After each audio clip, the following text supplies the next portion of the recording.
ঢাকায় চলচ্চিত্রের তারকা সাকিব খানের সম্প্রতি সময়ে একটি লুক সোশ্যাল মিডিয়ায় ভাইরাল হয়েছে। কেননা তার প্রকাশ করা ছবিতে দেখা যায় লম্বা দাড়িতে মাথায় ক্যাপ পরা, চোখে চশমাতে এই তারকাকে। মূলত সেখানে তার লুকের অনেকটা পরিবর্তনও দেখা যায়, কেননা সচরাচর এই তারকাকে এত লম্বা দাড়িতে দেখা যায় না। যার প্রেক্ষাপটে এরই মধ্যে অনেকে মনে করছেন আগামীতে বরবাদ চলচ্চিত্রে এমন লুকে ধরা দিবেন এই তারকা। কেননা ঢাকায় চলচ্চিত্রের কিং আপাতত তার নতুন লুক সেট করার জন্য এমন অবস্থায় রয়েছে। তাই তো এবার অনেকে মনে করছে আগামীতে ব্যতিক্রম অবতারে ক্যামেরার সামনে ধরা দিবেন সাকিব খান।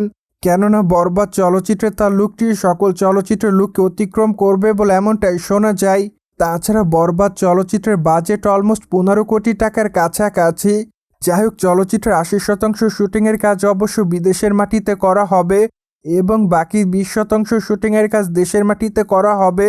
তাই তো এবার অনেকে মনে করছেন চলচ্চিত্রের মধ্যে নতুনত্ব পাওয়া যাবে। যাই হোক, চলচ্চিত্রটি মুক্তির পরই অবশ্য জানা যাবে। তাই তো অবশ্য আপাতত তার ভক্ত অনুসারীরা আছে অপেক্ষাতে।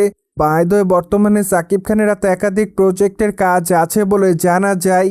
কেননা আগামীতে সাকিব খানকে শের খান শিরোনামের আরেকটি চলচ্চিত্র অভিনয় করতে দেখা যাবে।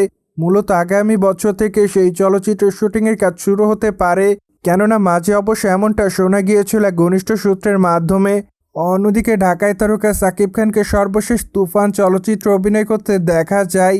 মোরওভার চলচ্চিত্রটিতে তার অভিনয় তার অনুরাগীদের কাছে ব্যাপক আকারে নজর কাড়ে। তাছাড়া তুফান চলচ্চিত্রে সাকিব খানকে দেখা যায় ডনের চরিত্রে। মূলত প্রায় অনেকদিন পর সাকিব খান তার অনুরাগীদের মধ্যে এমন কোনো চরিত্রে হাজির হয়েছিলেন। তাই তো অবশ্য তিনি তার চরিত্রটির জন্য এখনও তার ভক্তদের মধ্যে আলোচনায়। মোরওভার তুফান চলচ্চিত্রের দ্বিতীয় খণ্ড অবশ্য 2026 সালে আসবে বলে জানা যায়। তাই তো অবশ্য চলচ্চিত্রের দ্বিতীয় খণ্ডটি দেখার জন্য অপেক্ষায় তার ভক্তরা। পাশাপাশি সাকিব খানকে আগামীতে দেখা যাবে দরদ চলচ্চিত্রে। কেননা আপাতত চলচ্চিত্রটি রয়েছে সেন্সর বোর্ডে। মূলত সেন্সর বোর্ড থেকে ছাড়পত্র পাওয়ার পরই চলচ্চিত্রটি মুক্তি দিবে নির্মাতারা। যাই হোক, সাকিব খানের দরদ চলচ্চিত্রটির জন্য তার ভক্তরা রয়েছে আপাতত অপেক্ষাতে। সোভিয়েট জেনে তো নিলেন সাকিব খানের নতুন লুক এরই মধ্যে সামাজিক যোগাযোগ মাধ্যমে ভাইরাল হয়েছে। ফলে বিষয়টি নিয়ে কোনো মতামত থাকলে কমেন্ট বক্সে জানাতে ভুলবেন না। And subscribe our channel for more update.